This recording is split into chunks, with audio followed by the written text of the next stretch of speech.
Hi, my name's Sarah, and I'm going to be reading from, just so you know, my story Mzungu, an excerpt. Okay.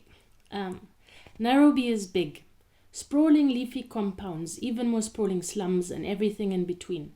Supermarkets, shopping malls, UN headquarters, embassies, hotels, courts, butcheries, markets, street vendors, bus stations, pastoralists herding their livestock on the roadside during dry season, street kids sniffing glue, hustlers. You never used to see them walking around, but there were plenty of Mzungus too in Nairobi. Even enough Mzungus to create their own expat circles. See, if you come to the West from elsewhere, you're a migrant. As a migrant, you better stop dressing funny, eating funny, looking and smelling funny.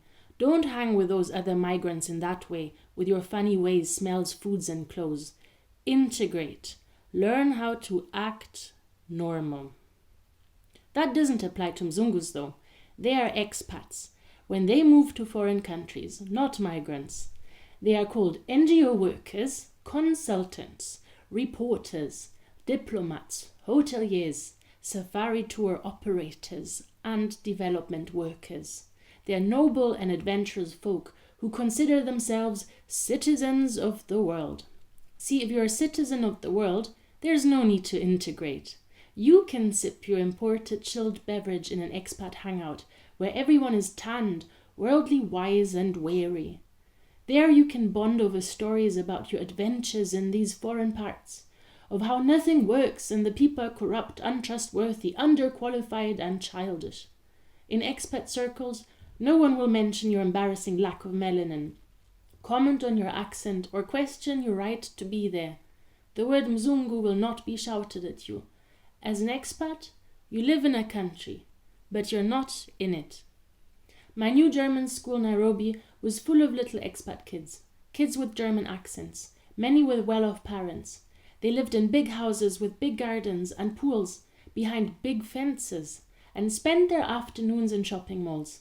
Suddenly surrounded by other Mzungus, new tribal lines emerged and distinctions came into play. Suddenly, I wasn't quite German enough. No one shouted Mzungu at school anymore, but I gained new names. Pube head, potato nose. It wasn't until years later that I realized those are my ethnic features. Big nose, curly dark hair. I wasn't quite Mzungu enough after all, at least not to those kids. This came as a relief. Puberty hit, and new social opportunities opened up outside of school. By social opportunities, I mean older guys who'd buy me drinks and take me out. By the time I was 16, my parents were busy skipping town to avoid having to deal with their bombed-out marriage and with each other. No one kept check on how I came and went. Every night, the city would roll over and expose its underbelly. Suddenly, the social bubbles that kept people apart during the day would pop. And we would morph into a hungry crowd, looking for music, alcohol, and sex. Yani, if you throw yourself into Nairobi at night, someone will catch you. I started looking down on my classmates and their tame teenage adventures, fondling each other at private parties in big houses behind big fences. I would be in town.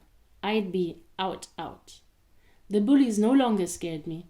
I knew what their parents got up to. Hey, I saw your dad in the nightclub feeling up on the Malayas. The world was broken. Intimacy and morals were a lie, and you couldn't tell me fairy tales.